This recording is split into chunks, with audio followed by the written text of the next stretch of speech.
on YouTube? It's your boy Dan, aka aDrive. I bring you guys a Pokemon Wi-Fi battle here against my homie Haydunn, who is an awesome YouTuber, one of my favorite YouTubers and one of my favorite Wi-Fi battlers ever. I got a chance to battle him on Twitter today, and I was excited to show you guys this battle and bring back Wi-Fi battles for Pokemon Ultra Sun and Moon. So if you're excited for Wi-Fi battles to return, I need you guys to show some love, man. Hit that like button down below. 1,000 likes would be absolutely incredible. We are bringing Wi-Fi battles back, but I am bringing them back in high definition, baby. We got that HD, looking sweet, awesome Wi-Fi battles, man. It's gonna look super crisp, and I think you guys are gonna like it. Really excited to bring these back to the channel. I decided to go a more simplistic kind of approach in terms of no crazy layouts or anything like that. Nice and simple with just the battle as the focus and my commentary, of course. But hopefully you guys are gonna dig it. And if you have any suggestions or anything like that, let me know in the comment section below. But let's talk about my team and what my homie Haydunn's gonna bring. I got my Baconator, which is gonna be my choice banded Emboar. This thing hits like an absolute truck with that reckless ability. I've got an Electrum Z agility Vikavolt, which is great. If it gets an agility up, it can oftentimes sweep teams. I've got a defensive Vaporeon with Wish and Toxic. I've got a Vanillux, which is choice Scarf, and it is really awesome using Freeze Dry and Blizzards, things like that.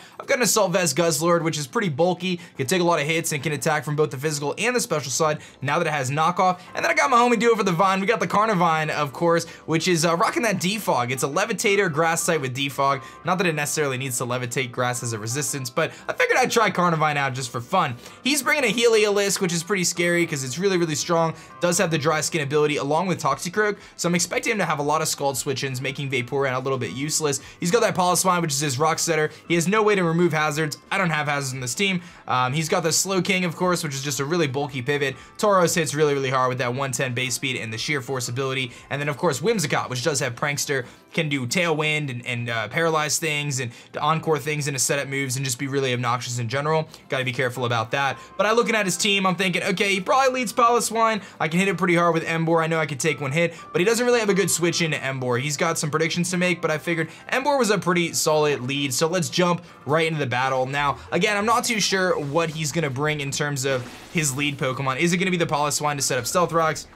Is he gonna lead with something else? And he's actually gonna lead off with his Heliolisk here. So Heliolisk is a lead, really good. He realizes it's gonna outspeed pretty much my entire team, and I do believe that this is gonna end up being a choice Scarf or choice Specs Heliolisk. I think based on just how much damage it can put out. It's not the strongest thing in the world, so having that boosting item definitely helps. So he goes for the Volt Switch on the first turn, and I'm thinking he has nothing to switch into this thing except for Slow King. It resists my Superpower, it resists my Flare Blitz. I'm going for that Wild Charge in the first turn. So I go for the Wild Charge, but he goes right into Piloswine, and he must have known that I was gonna go for the Wild Charge there. He made a very good prediction on the first turn. Very surprised, because had I gone for Superpower or Flare Blitz, both of which would have knocked out the Heliolisk, this thing would have taken a lot of damage. You know, I don't think Piloswine was taking 2 of those hits, but it is his physical defensive wall, so it makes a little bit of sense. He goes for Stealth Rocks here. Again, I don't really have the best ways to remove it outside of Carnivine here, and I'm gonna make a double switch out, knowing that he's got that Toxicroak and he's got that Heliolisk, both of which are gonna be carrying that Dry Skin ability. I figure, you know what, going for a Scald here doesn't make a lot of sense. This Piloswine is likely going to switch out to one of those. I don't want a Toxic because of the Toxicroak, so let me go to my Vikavolt and see if I can start to break his team a little bit here,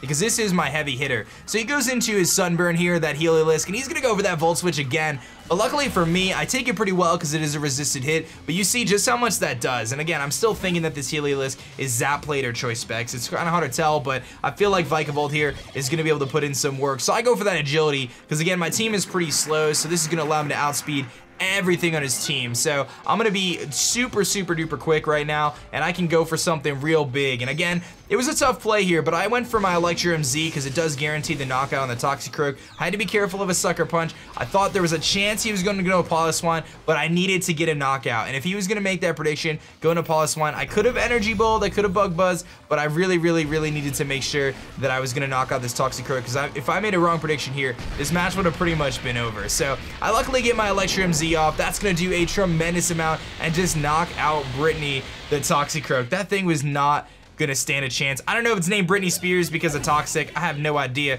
but we're gonna keep going. Haircut comes back in, and my Vikavolt is +2 speed. I realize that it's not the best situation because of Stealth Rocks. I don't really see another opportunity for me to set up an agility, so I just go for the Energy Ball. I figured, I know my win condition at this point comes down to my Vanillux. I'm gonna need to weaken this Piloswine enough for Vanillux to be able to knock it out and sweep the rest of his team. So every move I make from this point forward is really kind of factoring that in and saying, all right, Vanillux is the way I win this game. I gotta make sure that I can knock out this Poliwine, so I gotta get the immediate damage. Same kind of thing, I go right back into Vaporeon here, and I feel like, okay, he's not gonna stay in again. He needs this Poliwine. I'm gonna just get, he's probably gonna wanna keep the priority Ice Shard on it. Let me go for a Toxic this time. If he goes, Toxicroak's gone now. I can freely go for Toxic on everything. He goes into his Heliolisk here, which again, proves that he has the dry skin, and I'm in a bit of a tough spot because I don't have a ground type on this team, which really hinders my effectiveness. This team originally was built with Rotom-Mow, which is a lot better to deal with Heliolisk. I had to put Carnivine in because Rotom-Mow got moved up in the tiers, so I kind of had to make some adjustments there, but nevertheless, I also had Seismitoad over Vaporeon, which would have given me a ground type Pokemon. So a couple changes I had to make to this team before taking this battle here because the tiers changed. But either way, he's gonna go for the Volt Switch here. I go for Protect because I know, again, every little bit of damage is gonna be super duper crucial for my Vanillix to come in and be able to knock out his Pokemon. So he gets that extra toxic damage. I get a little stalling going on there. I still think Vaporeon is worth keeping around though. It can toxic the Slowking. It can take some hits from Tauros potentially, maybe burn that with a Scald. So I'm gonna go right into my Carnivine here, do it for the Vine, Snap Trap of course, and he's gonna go for the Volt Switch. So we're kind of like a mixed defensive Carnivine, like a support type set with Defog. Again, not a Pokemon I've really used very extensively, but it's a cool Pokemon. So he goes right out into his Tauros here, his Lime, and Tauros is an absolute monster. 110 base speed's got an incredible attack stat. I don't see Intimidate here, which leads me to believe that he's going to be Sheer Force, and he's going to be exactly that. Going for the Sheer Force Body Slam, he most likely has a Life Orb, which is going to make him hit even harder, and you won't see the Life Orb damage, obviously, because of how Sheer Force negates that. So this is just a really strong Pokemon in general, this Tauros here, and I'm gonna lose out on my Carnivine. I'm gonna go out into Cheeto Breath. My man Cheeto Breath is coming out, and I know Cheeto Breath with all that HP is gonna be able to take a hit here. So I could have went for the Draco Meteor, but I thought he was gonna go to Whimsicott. He does not. He just stays right in and goes for the big Body Slam here. No big deal. I go for the Sludge Bomb. I figured I gotta start making some plays here to try to bring this game back, and you know, I get the Sludge Bomb Poison. The Poison's really nice. That certainly helps me wear down this Tauros, but what are you gonna do? Tauros is gonna take some damage there. My man Cheeto Breath, he's not doing too great. He's actually pretty weak right now,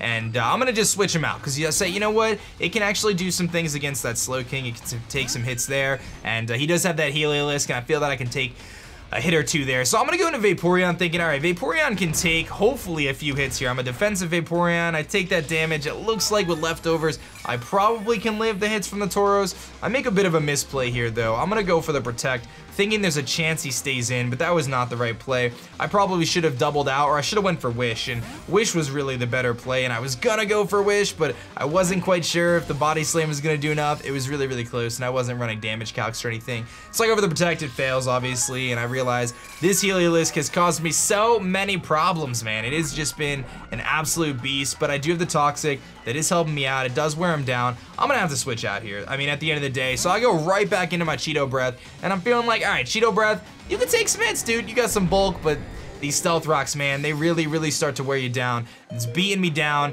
I take a lot of damage there. He goes for the T-Bolt. I'm feeling like I'm gonna live it, but Cheeto Breath is so slow. I got a Brave Nature, I think. It's not gonna be able to, or Quiet Nature. I don't think he's gonna have a chance against living against this Heliolisk. So what are you gonna do? He's gonna just stay and take some more toxic damage, go for the T-Bolt. But I'm thinking, all right, I think I might have his team in the situation I need it to be. His team is very weak right now. My Vanillix can come in and potentially sweep. I gotta bring this thing in. I gotta go for Freeze Dries in case he goes into his Slowking. And if his Slowking is not Assault Vest, I should be able to hit him with a couple Freeze Dries and make it happen. So my man 2 Scoops coming out. 2 Scoops! 2 Scoops coming out. I take some Stealth Rocks damage, set up my Hail, so it is gonna be snowing out here.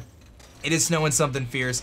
And I'm thinking, okay, Freeze Dry beats Tauros. It'll 2-shot the Poliwine coming in. It'll 2-shot the Slowking coming in. He goes to Paulina. I know that's a Slowking. I Freeze Dry. I make the prediction. I'm feeling great. I go for the Freeze Dry, and you're going to see that it doesn't do anything, dude. It barely does any damage, man. And that shows me he is 1,000,000% Assault Vest, which tells me, okay, he probably has Fire Blast or Flamethrower. I cannot live those hits. I gotta switch out, and I gotta get a little bit more damage on this Slowking. If I could weaken this Slowking just a tiny bit more, I can knock it out with a Freeze Dry, and then we have a chance. I have to keep hitting something. I gotta hit those Freeze Dries. I gotta get a good roll on the Slowking. I gotta get a good roll on the Poliwine, but I can beat him. I can beat the Tauros now. I can beat the Whimsicott with a Freeze Dry. I'm gonna be fast in it.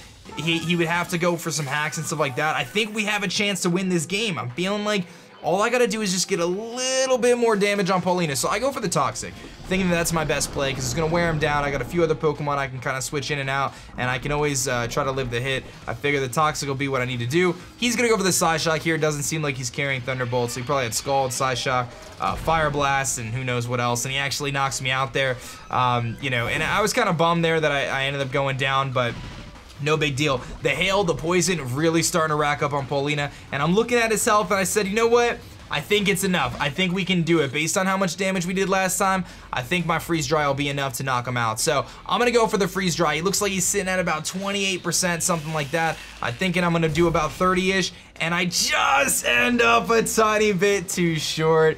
He goes for the Psyshock, and that's gonna be huge because I'm not gonna have enough health. I'm gonna live on 3, which is great. Paulina's gonna go down, less than 6% health left. It would've went down to the Toxic either way, but I just come up a little bit short, so I probably should have went into my Emboar first there because Emboar would have been able to stall an extra turn of Toxic and stuff, and then the Freeze Dry would have done enough. But Freeze Dry comes in, it beats the Lime, so I beat his Tauros, but I know he has priority on his Piloswine.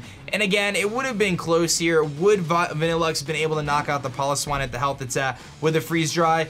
He probably has Thick Fat. It depends on his EV spread. I have no idea. If he was like an offensive investment, maybe. I think it would have been close, but I never had that opportunity because unfortunately we were just a little tiny bit short on that Slowking there. But it's all good, man. I go into Emboar. He knocks me out with the Ice Shard. I say, all right, we got one last shot. I'm gonna go for that big Flare Blitz here, and I can get this score a little bit closer. He goes for the Ice Shard for damage, realizing that I'm gonna take recoil no matter what. He knocks me down to 12, does a good amount, and then I Flare Blitz him, and that's gonna knock out the Piloswine, and we're gonna take an unfortunate loss against my man Haydunn. No shame there. Like I said, this team wasn't it was missing some critical pieces. I'd have to kind of go back to the drawing board. You know, had we gotten that good roll on the Slowking, there was a chance that maybe we could have stuck around and had a chance to pull that back with 2 scoops. But nevertheless, I thought it was a pretty good battle, and I hope you guys enjoyed it. Thank you for watching. I hope you guys are stoked for Wi-Fi Battles coming back. Show some love with that like button down below. Subscribe if you are new. My name is Dan. I also go by aDrive. I'll catch you guys next time. Peace. Thanks so much for checking out my last video. If you like that one, you'll definitely like this one, and be sure to subscribe for more as I post Pokemon videos every single day.